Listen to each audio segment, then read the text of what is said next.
नमस्कार साथियों, आज हम class 6 science NCERT book chapter first भोजन भोजन ये कहाँ से आता है, इस चैप्टर का पूरा विस्तृत अध्ययन करेंगे। तो आइए आज का जो अपना चैप्टर है उसका अध्ययन करते हैं। आज आपने अपने घर में क्या खाया था? पता लगाइए कि आपके दोस्त ने आज क्या खाया था। क्या आपने कल और आज एक ही प्रकार का आहार लिया था? क्या ये सत्य है कि अलग अलग समय में हम भिन्न भिन्न प्रकार का आहार लेते हैं? विभिन्न खाद्य पदार्थ क्या है? 1.1 विभिन्न खाद्य पदार्थ। विद्यालय में अपने दोस्तों से उन खाद्य पदार्थों की जानकारी प्राप्त कीजिए जो वे पूरे दिन में खाते हैं। यदि वे विभिन्न राज्यों के रहने वाले हो तो उनसे भी ये जानकारी प्राप्त करने का प्रयास कीजिए। अपनी नोटबुक में सारणी 1.1 की तरह यथासंभव अधिक से अधिक दोस्तों द्वारा खाए जाने वाले विभिन्न खाद्य पदार्थों की जानकारी प्राप्त कर सूचीबद्ध कीजिए। अब ये फर्स्ट इंडेक्स दे रखी है, सारणी 1.1 हम क्या खाते हैं। तो इधर हो गया विद्यार्थी, दोस्त का नाम, पूरे दिन में खाए गए खाद्य पदार्थ। जैसे किसी का नाम ले लिया कमलेश शर्मा, उसने क्या खाया पूरे दिन में? जैसे कि उसने आलू मटर की सब्जी खाई, उसके साथ में चपाती खाई, छाछ खाई, तो ये उसका पूरे दिन का विवरण हो गया। जैसे कोई अन्य विद्यार्थी है, जैसे उसका नाम है अभिषेक कुमार, उसने क्या खाया? उसने जैसे कि चना दाल और उसके साथ आलू पराठे और छाछ लिए, तो उसकी पूरी डिटेल इस प्रकार हो जाएगी। तो इसमें दे रखा है विभिन्न खाद्य पदार्थ। अब बात करते हैं आगे की। अपने भोजन में हम अनेक प्रकार की चीज़ें खाते हैं। चित्र 1.1 देखा आपने अभी चित्र। खाने की ये सभी चीज़ें किससे बनी है? अब बात करते हैं पके चावल के बारे में सोचो। किसके बारे में सोचना है? पके चावल के बारे में। हम कच्चा चावल लेते हैं, उसे पानी में उबालते हैं। इसे तैयार करने में हमें दो पदार्थों या संघटकों की आवश्यकता होती है। पहला पदार्थ तो आपका क्या हो गया? चावल हो गया। दूसरा पदार्थ आपका क्या हो गया? पानी हो गया। दूसरी ओर कुछ भोजन तैयार करने में हमें कई संघटकों की आवश्यकता होती है। यदि हम सब्जी बनाना चाहते हैं तो हमें अलग अलग कई प्रकार की कच्ची सब्जियों, नमक, मसाला। अब मसाले में क्या आएगा? जैसे कि हल्दी पाउडर हो गया, पिसी हुई मिर्च पाउडर हो गया, धनिया पाउडर हो गया, तो ये मसाले में आएगा। तेल आदि की आवश्यकता होती है। अगर अपन कोई भी सब्ज़ी बनानी है तो उसको कच्ची सब्ज़ी चाहिए होगी, फिर नमक, मसाला और तेल की आवश्यकता होगी। तो ये इसका क्या हो गया? संघटक पदार्थ हो गए। अब बात करते हैं क्रियाकलाप 2, सारणी 1.1 में सूचीबद्ध कुछ खाद्य पदार्थों को छांटिए और अपने दोस्तों तथा घर पर चर्चा करके जानकारी प्राप्त कीजिए कि इनको बनाने के लिए कौन कौन सी सामग्री चाहिए। इनको सारणी 1.2 में सूचीबद्ध कीजिए। क्या सूचीबद्ध करना है? वस्तु का नाम और उसमें प्रयुक्त कच्ची सामग्री के कुछ उदाहरण सारणी 1.2 में दिए गए हैं। कुछ अन्य को इस सूची में जोड़िए। सारणी 1.2 ये रही, खाद्य व्यंजन और उनकी कच्ची सामग्रियाँ। तो ये आप देख ही रहे हो, जैसे कि खाद्य पदार्थ, कच्ची सामग्री। तो इसमें ले ली रोटी, चपाती, ये है। तो इसको क्या बनाने के लिए क्या चाहिए? कच्ची सामग्री, आटा, जल और नमक चाहिए। जैसे आपको चना दाल, यह दाल लिख रखा है, मैं बहुत चना दाल बनानी है, तो आपको कच्ची दाल कौन सी चाहिए होगी? चने की दाल चाहिए होगी। जल, नमक, तेल, घी और क्या चाहिए? मसाले। मसाले के बारे में आपको मैंने पहले ही बता दिया। अब आगे की चर्चा करते हैं। हमने क्या देखा? कक्षा में चर्चा कीजिए कि क्या हम विभिन्न व्यंजनों में कुछ संघटक समान रूप से प्रयुक्त करते हैं। अच्छा, ये संघटक कहाँ से आते हैं? अब ये जो संघटक है किसी भी डिश को बनाने के लिए ये संघटक कहाँ से आते हैं, इसकी बात करते हैं। जैसे कि ये इधर चित्र दे रखा है, ये देखो केला दे रखा है, आम दे रखा है, ये सेब दे रखी है, तो ये कहाँ से आता है, इसकी भी जानकारी प्राप्त करेंगे। तो सारणी 1.2 में सूचीबद्ध कुछ कच्ची सामग्री जैसे फल और सब्जी के स्रोत का अनुमान लगाना हमारे लिए बहुत आसान हो सकता है। चित्र 1.2a ये। अब 1.2a ये रहा चित्र 1.2।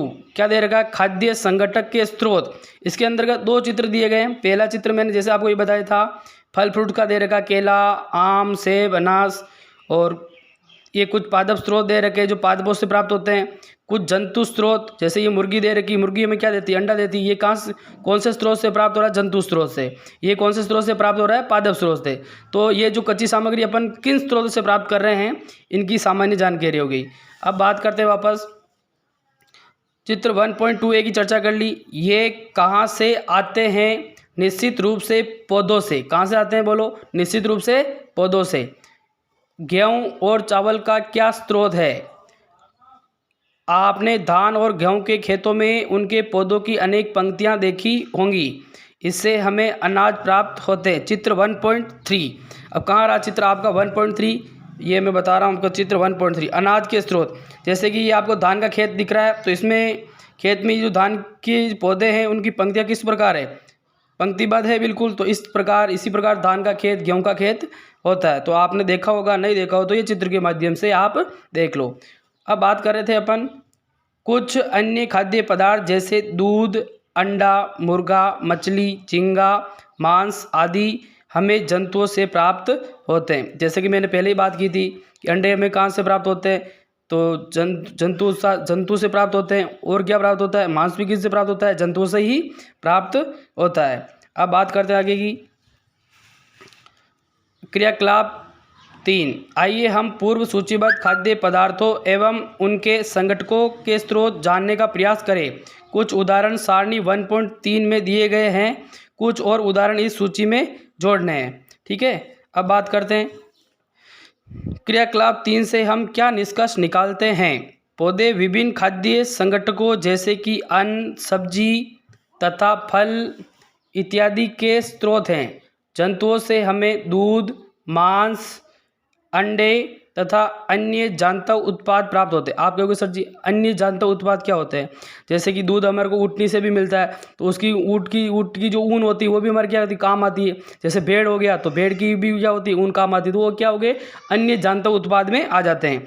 तो अन्य जांतव उत्पाद प्राप्त होते हैं। गाय, बकरी तथा भैंस दूध देने वाले कुछ सामान्य पशु हैं। ठीक है, दूध एवं विभिन्न दुग्ध उत्पाद जैसे कि मक्खन, क्रीम। सारणी 1.2 खाद्य व्यंजन, संगठक जिससे वे बने हैं तथा उनके स्रोत। खाद्य मद, कच्ची सामग्री और स्रोत। इडली दे रखा है, इडली बनाने के लिए आपको कच्ची सामग्री क्या चाहिए? चावल, उड़द की दाल, नमक, जल। ये किस स्रोत से प्राप्त होते हैं? तो ये प्राप्त होता है आपको पौधा यानी पादप स्रोत से प्राप्त होते हैं। इसी प्रकार ये चिकन करी का दे रखा है, इसमें चिकन मसाला, तेल और घी चाहिए। कहाँ से प्राप्त होते हैं ये? जंतु से। और तेल और घी कहाँ से प्राप्त होंगे? पौधे। ठीक है, खीर बनानी है तो क्या चाहिए होगा? दूध चाहिए होगा, चावल चाहिए और चीनी चाहिए। अब देखो दूध किससे प्राप्त होगा? जंतु से प्राप्त होगा, चाहे गाय हो, भैंस हो, बकरी हो। चावल कहाँ से प्राप्त होगा? पौधे से। चीनी कहाँ से प्राप्त होगी? गन्ना से। ठीक है, अब बात करते हैं आगे की। घी, पनीर और दही का उपयोग संसार के प्रत्येक क्षेत्र में किया जाता है। आपको पता है कि घी के बिना कोई मिठाई वगैरह कैसे बना सकते हैं? तो घी, दही, पनीर ये तो हमेशा काम आते ही हर जगह। क्या आप कुछ अन्य जंतुओं के नाम बता सकते हैं जो हमें दूध देते हैं? मैंने बताया था कि जैसे ऊँटनी हो गई, भेड़ हो गया। तो मैं आपको कुछ जंतुओं के और नाम बताए थे मैंने। 1.3 भोजन के रूप में पौधे के भाग और जंतु उत्पाद। अब बात करते हैं, पौधे हमारे भोजन का एक मुख्य स्रोत हैं। बहुत इंपॉर्टेंट लाइन है, पौधे हमारे भोजन का एक मुख्य स्रोत है। हम पौधे के कौन से भाग का उपयोग खाद्य पदार्थ के रूप में करते हैं? हम पौधे के कौन से भाग का उपयोग खाद्य पदार्थ के रूप में करते हैं? प्रश्न है, इंपॉर्टेंट है। हम पत्तियां वाली अनेक सब्जियां खाते हैं। देखो बहुत सारी सब्जियां हम कौन सी वाली खाते हैं? पत्तियों वाली खाते हैं। ठीक है, कुछ पौधे के फलों को भोजन के रूप में खाते हैं, कुछ पौधों के फलों को हम भोजन के रूप में खाते हैं। कभी हम जड़, कभी तना तो कभी पुष्प भी भोजन के रूप में खाते हैं। चित्र 1.4 ये रहा आपका चित्र 1.4 पादप के खाने योग्य भाग। देखो ये कोई पादप दे रखा है, तो सबसे पहले इसकी भाग की बात करते हैं। सबसे पहले ये दे रखा है जो मेन, ये दे रखा है प्राथमिक मूल। क्या दे रखा है? प्राथमिक मूल। उसके बाद क्या दे रखा है? द्वितीयक मूल। ये दोनों प्राथमिक मूल और द्वितीयक मूल ये किस में आएंगे? मूल तंत्र में आएंगे। किस में आएंगे बोलो? मूल तंत्र में आएंगे। ये पौधे के भाग। उसके बाद दूसरा दे रखा इसमें, यहाँ से लगाकर यहाँ तक दे रखा परोह तंत्र। क्या दे रखा बोलो? परोह तंत्र। देखो ये जो पत्तियाँ जा रही है, ये शाखाएँ बन रही है, इसके बीच का ये 2 शाखाएँ निकल रही है यहाँ से, तो इसके बीच का जो ये स्थान है इसको क्या कहेंगे? कलिका कहेंगे। क्या कहेंगे बोलो? कलिका। इसके बाद ये इधर ये शाखा ये इधर निकल रही है, इसके और इसके बीच का जो ये भाग है, मतलब 2 बिंदु आपस में जुड़ रहे हैं, इसको कहेंगे इंटरनोड। क्या कहेंगे? इंटरनोड। जैसे ये कोई शाखा निकल रही है तो ये जिस मेन मतलब शाखा से निकल रही है उसको क्या कहेंगे? नोड कहेंगे। क्या कहेंगे? नोड। अब देखो ये जो है इसको अपन क्या कहेंगे? पत्ती कहेंगे। और ये वाला भाग इसको क्या कहेंगे? तना, यानी कि स्तंभ। और ये ऊपर ये क्या लग रहा है, इसको अपन क्या कहेंगे? फल। और ये ऊपर जो ये आप जानते ही हो, ये क्या हो जाएंगे? पुष्प हो जाएंगे। क्या हो जाएंगे बोलो? पुष्प। तो ये आपको पुष्प दिखाई दे रहे हैं, तो ये पौधे का भाग हो गया। अब बात कर रहे थे अपन, तो फलों को भोजन के रूप में खाते हैं। कभी हम जड़, कभी तना, तो कभी पुष्प भी भोजन के रूप में खाते हैं। चित्र 1.4 आपने देख ही लिया। कभी आपने सीताफल को ही क्या कहते हैं? काशी फल भी कहते हैं, के फूलों को चावल की पिट्ठी में डुबोकर वे तलकर पकौड़ी बनाकर खाया है। इसका प्रयत्न कीजिए। अब सबसे इम्पोर्टेंट लाइन क्या है? कुछ पौधों के 2 या 2 से अधिक भाग खाने योग्य होते हैं। कुछ पौधों के 2 या 2 से अधिक भाग खाने योग्य होते हैं। उदाहरण के लिए, उदाहरण भी लिया, किसका लिया? सरसों का। तो सरसों के बीज से हमें तेल प्राप्त होता है। सरसों के बीज से हमें क्या प्राप्त होता है? तेल प्राप्त होता है। एवं इसकी पत्तियों का उपयोग साग बनाने के लिए किया जाता है। आप एक ऐसा दूसरा उदाहरण दे दो, जैसे अपन चने का पौधा ले लेते हैं, तो चने का पौधा जब युवा अवस्था में होता है तो उसकी पत्तियां होती है, उसकी सब्जी बना लेते हैं, और बाद में जब चना पक जाता है तो उसकी चने से हम क्या बना लेते हैं? दाल बना लेते हैं। तो उसका भी दो से अधिक चीज़ों में अपन क्या कर रहे हैं? उपयोग कर रहे हैं। अब बात करते हैं आगे की। क्रियाकलाप 5, मूंग अथवा चने के कुछ सूखे बीज लीजिए। क्या लेने हैं? सूखे बीज लेने हैं। अब इनमें से कुछ बीजों को जल से भरे एक पात्र में डाल दें। 1 दिन के लिए छोड़ दीजिए। अगले दिन जल को पूरी तरह निकाल दें और बीजों को गिलास में रहने दें। उन्हें एक गीले कपड़े में लपेटकर एक ओर रख दीजिए। अब क्या आप बीजों में कुछ परिवर्तन देखते हैं? क्या? एक छोटी सी सफ़ेद संरचना। अपन सामान्य वे में गांव के रहने वाले बहुत करते हैं। जैसे चना होता है, उसको एक नाइट पहले अपन क्या करते हैं? पानी भर के कोई पात्र में उसमें डाल देते हैं। सुबह देखते हैं तो चने क्या हो जाते हैं? मतलब फूल जाते हैं, अंकुरित हो जाते हैं एक तरीके से। इसी प्रकार मूंग होता है, तो उसको मूंग को क्या करते हैं? पानी का कोई पात्र लेंगे, उसमें मूंग डाल देंगे, और अपन प्रातःकालीन देखेंगे तो उसमें सफ़ेद सी संरचना, यानी कि वो क्या हो जाएगा? अंकुरित हो जाएगा। तो ये साबुत मूंग थे। ये तो क्या है? साबुत मूंग सीधे, और जो फलियों से अपन को प्राप्त होते हैं वो। और ये कौन से मूंग हो गए? अंकुरित मूंग हो गए। तो बीज से बाहर निकल आती, क्या निकल आती? वो मतलब अंकुरित भाग बाहर निकल आता है। यदि हाँ तो बीज अंकुरित हो गए। चित्र 1.5 व चित्र 1.6 में भी आप बात कर ही रहा था। चना एवं अंकुरित चना। देखो चना इस प्रकार होगा, अंकुरित होने के बाद ऐसा हो जाएगा, जो मैं आपको पहले बता रहा था। यदि नहीं तो बीजों को पानी में धोएं, पानी निकाल दें और गीले कपड़े से ढककर अगले दिन के लिए उन्हें छोड़ दें। अगर नहीं हुआ है तो वापस प्रोसेस वही कर लो। क्या उस दिन आपको बीजों से बाहर निकलता हुआ एक छोटा सा अंकुर दिखाई देता है? अंकुरों को सावधानी से धोकर आप इन्हें खा सकते हैं। ये उबाले भी जा सकते हैं।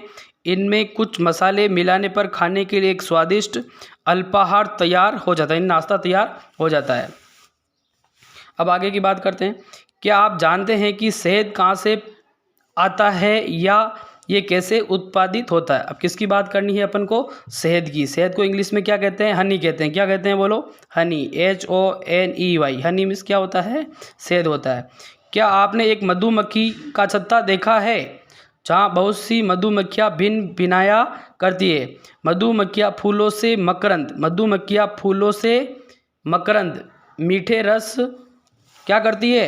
एकत्रित करती है और इसे अपने छत्ते में भंडारित करती है। देखो मधुमक्खियाँ क्या करती है कि जो फूलों का जो मकरंद होता है वहाँ से क्या करती है? रस को इकट्ठा करती, वहाँ से मतलब रस को चूसती है, और उसके बाद मीठे रस को चूसती है और अपने छत्ते में क्या कर देती है? उसको एकत्रित या भंडारित कर देती है। चित्र 1.7।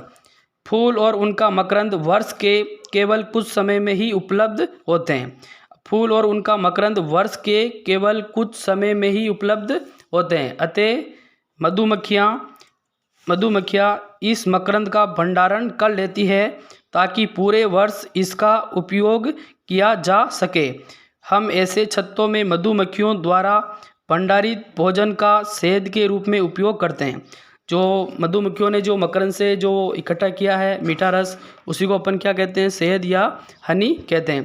देखो ये आप मधुमक्खियों का क्या देख रहे हो, छज्जा देख रहे हो, या बिन बिनाया करती है और फूलों से अपना रस चूस के लाकर इसमें क्या कर देती है, भंडारित कर देती है। वही क्या होता है, शहद हनी होता है। अब 1.4 क्या है, जंतु क्या खाते हैं। जंतु क्या करते हैं, क्या खाते हैं, यानी कि जंतु क्या खाते हैं। अब बात करते हैं भाई ये जंतु है क्या खाते हैं। क्या आपके घर में कोई ऐसा पालतू पशु है जिसकी आप देखभाल करते हो, कुत्ता, बिल्ली, भैंस या बकरी। फिर आपको इसकी जानकारी भी अवश्य होगी कि आपका पालतू जानवर क्या खाता है। अन्य जंतु क्या खाते हैं। क्या आपने कभी गिलहरी, कबूतर, छिपकली या छोटे से कीट को खाना खाते देखा है। देखो अपन देखा है, जैसे बात करते हैं, ये चित्र दे रखा, किसका दे रखा है, चित्र 1.8। क्या है इसमें, कौन सा जानवर है, जंतु है, गिलहरी। अखरोट खाते हुए, क्या खा रही है, अखरोट खा रही है। ठीक है, अब बात करते हैं आगे की। क्रियाकलाप 6 सारणी 1.5 में अनेक जंतुओं के नाम लिखे हैं। उनमें से कुछ जंतुओं द्वारा खाए जाने वाले भोजन भी लिखे हैं। सारणी में रिक्त स्थानों की पूर्ति कीजिए। क्या कर रखा है, एक सारणी दे रखी है 1.5, जंतु और उनका भोजन दे रखा है। सबसे पहले इसमें दे रखा है जीव का नाम, किसका नाम बोलो, जीव का नाम। इधर दे रखा है खाया जाने वाला भाग, जैसे भैंस है तो घास खाएगी, खली खाएगी, भूसा खाएगी, अनाज, पत्ती ये खाती है। बिल्ली क्या खाती है, छोटे जंतु, पक्षी, दूध। चूहा क्या खाता है, अनाज खाता है। तो आप लिख लो, अनाज लिख लो। अनाज में क्या लिखोगे, आपको पता है घरों में क्या खा जाता है, गेहूँ खा जाता है, जौ खा जाता है, कुछ भी खा जाता है। चना हाथ लगे, चना भी खा जाएगा, तो अनाज खाता है। शेर क्या खाता है, आपको पता है, हिरण का शिकार कर लेगा। और भी अन्य जानवर होंगे, उनका क्या कर लेगा, शिकार कर लेगा। अब देखो छिपकली क्या खाती है, तो छोटे मोटे कीड़े मकोड़े क्या खाती है। लाइट की उपस्थिति में जो कीड़ों मकोड़े आते हैं उनको क्या कर देती, खा जाती है। गाय क्या खाती है, जो भैंस खाती है वही क्या खाती है, गाय खाती है। घास खाती है, खली खाती है, और क्या खाती है, भूसा खाती है ना, अनाज खाती है, पत्ती भी खाती है। आपको गुरुजी नहीं खाती है। जो अपना प्लास होता है उसकी पत्तियों को क्या कर जाती, खा जाती है। कुछ गायें क्या होती है, नीम की पत्तियों को भी खा जाती है। अब तितली क्या करती है, फूलों से क्या करती है, फूलों से रस का क्या करती है, सेवन करती है। ठीक है, ये तो आप भी इस प्रकार सारणी मेरे जैसे तैयार कर सकते हो। अब रही बात क्रियाकलाप 7। फिर से सारणी 1.5 को ध्यान से देखिए और इसके, अब देखो इसके आधार पर अपन जंतुओं को कितने भागों में बांट सकते हैं, इसका वर्गीकरण कर सकते हैं। जंतुओं को 3 वर्गों में विभाजित कीजिए। बोलो जंतुओं को कितने वर्गों में विभाजित करना है, 3 वर्गों में विभाजित कीजिए। पहले वर्ग में केवल उन जंतुओं के नाम लिखिए जो केवल पौधे और पादप उत्पाद खाते हैं, इन्हें शाकाहारी जंतु कहते हैं। अब देखो अपन जंतुओं का क्या कर रहे हैं, वर्गीकरण कर रहे हैं। तो पहला प्रकार कौन सा हो गया, पहले वर्ग में केवल उन जंतुओं के नाम लिखिए जो केवल पौधे और पादप उत्पाद खाते हैं, उन्हें कौन से जंतु कहते हैं, शाकाहारी जंतु कहते हैं। ठीक है, यहाँ कुछ जंतु ऐसे हैं जो दूसरे प्राणियों को खाते हैं, इन्हें दूसरे वर्ग में रखते हैं।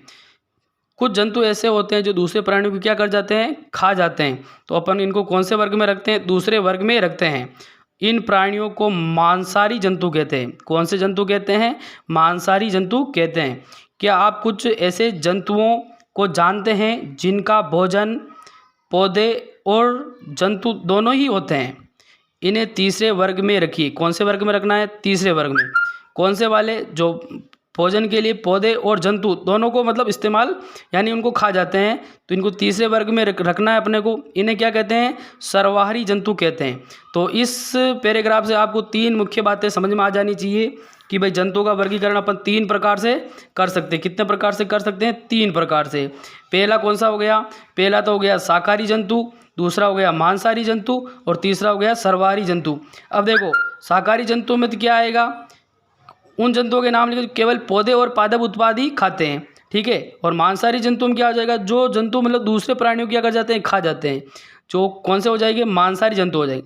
तीसरा प्रकार कौन सा हो गया, सर्वहारी, जो मतलब क्या करते हैं, जंतुओं को भी खा जाते हैं और पौधे का भी इस्तेमाल कर लेते हैं, वो सर्वहारी जंतु हो गए। ठीक है। अब आप इन्हें सारणी 1.6 के अनुसार 3 अलग अलग वर्गों में लिखिए। अब आप इनको अलग अलग वर्गों में लिख सकते हैं, जैसे शाकाहारी, मांसाहारी और सर्वहारी। ठीक है। अब जैसे गाय हो गई, ये शाकाहारी है। इसी प्रकार आप भैंस लिख सकते हो। ठीक है। और इसमें शेर हो गया, इसमें आप जैसे और कोई लिखना चाहो, जैसे कि लिख लो तेंदुआ लिख लिया, ये मांसाहारी हो जाएगा। इसी प्रकार कौवा है, इसी प्रकार और भी आप कोई जंतु हो, वो क्या आ जाएगा, किस में आ जाएगा, सर्वहारी में आ जाएगा। किस में आ जाएगा, सर्वहारी में। ठीक है, जैसे कि सर्वहारी में आ जाएगा। अब बात करते हैं, पहली जानना चाहती है कि सारणी 1.6 को भरते समय मनुष्य को आप किस वर्ग में रखेंगे। ठीक है। हम जानते हैं कि हम में से बहुत से लोग ऐसे हैं, कैसे हैं, ऐसे हैं कि जिन्हें पर्याप्त भोजन नहीं मिलता। हमें ऐसे उपाय खोजने की आवश्यकता है जिनके द्वारा देश में अधिक खाद्य उत्पादन किया जा सके। यही पर्याप्त नहीं होगा, बल्कि हमें ऐसे भी उपाय खोजने चाहिए जिनसे ये सुनिश्चित हो कि ये भोजन हम में से प्रत्येक को आसानी से उपलब्ध हो सके। ठीक है।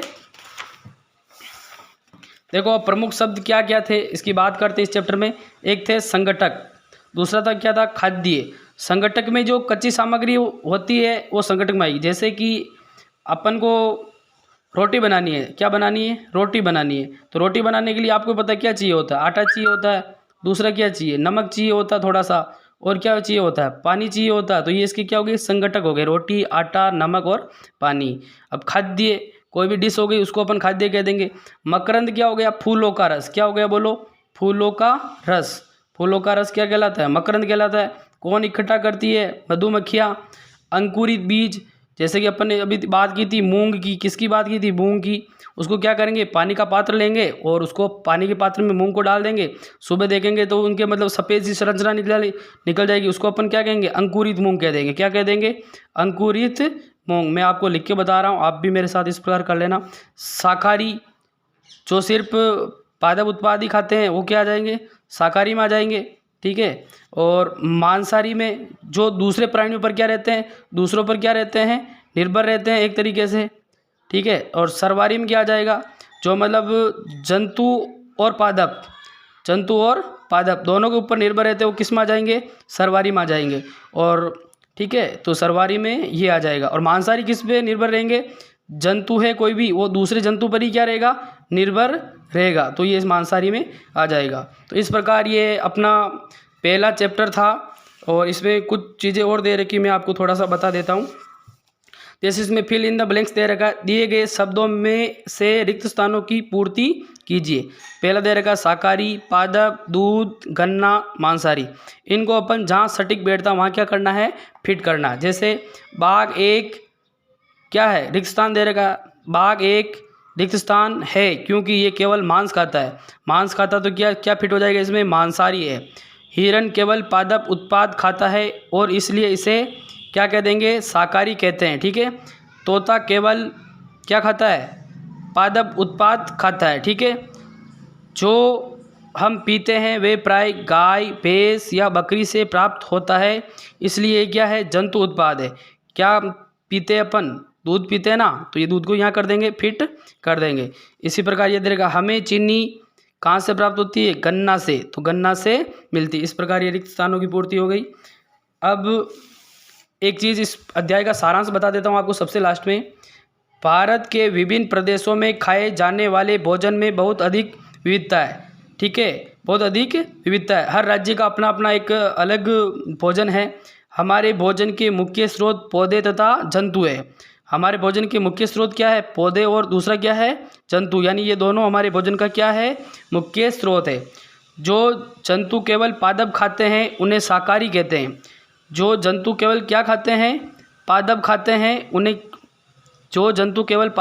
उन्हें शाकाहारी कहते हैं। जो जंतु केवल जंतुओं को खाते हैं उन्हें मांसाहारी कहते हैं। किसको खाते हैं, जंतुओं को खाते हैं, उसे अपन क्या कह देंगे, मांसाहारी कहते हैं। जो जंतु पादप तथा दूसरे प्राणी दोनों को ही खाते हैं उन्हें सर्वाहारी कहते हैं। क्या कहते हैं? सर्वाहारी कहते हैं। जो जंतु पादप तथा दूसरे प्राणी दोनों को ही खाते हैं उन्हें क्या कहते हैं? सर्वाहारी कहते हैं। यानी कि पादप को भी खाते हैं और दूसरे जो जंतु होते हैं उनको भी खा जाते हैं, उनको क्या कहेंगे? सर्वाहारी कहते हैं। ठीक है, तो ये अपना चैप्टर था। तो मेरे साथ साथ आपको भी एनसीईआरटी की बुक का अध्ययन करना है, क्योंकि कोई भी गवर्नमेंट जॉब हो उसके लिए आपको सबसे तैयारी करने के लिए एनसीईआरटी बुक का अध्ययन करना बहुत ही ज़रूरी होता है। किसी भी सरकारी नौकरी को पाने के लिए सरकारी बुक सबसे पहले पढ़ना बहुत ही आवश्यक है। मैं आपको विज्ञान की कक्षा 6 से लगाकर कक्षा 10 तक की पूरी साइंस का अध्ययन इसी प्रकार करूँगा। आप भी मेरे साथ नोट्स मेकिंग पैटर्न के तहत मेरे साथ चलते रहना। आप भी इस प्रकार एनसीईआरटी की बुक ले आओ ताकि आप मेरे साथ साथ पढ़ते रहना, इसलिए आपका भी अध्ययन हो जाएगा। और मेरा जो चैनल है सारथी मैथ्स 360 डिग्री, अगर आपको ये वीडियो यानी कि क्लास अच्छी लगे तो लाइक करना, वीडियो को ज़्यादा से ज़्यादा शेयर करना, और भी मेरे को इसमें कोई सुधार करने वाली बात हो तो मुझे सुझाव देना ताकि मैं अगली कक्षा में बहुत अच्छा सुझाव के तहत सुधार कर सकूं। और मेरा चैनल है उसको सब्सक्राइब ज़रूर करना ताकि मैं आगे भी आपको टाइम पर वीडियो उपलब्ध करवाता रहूं, समय समय पर, जल्दी। ठीक है, तो धन्यवाद।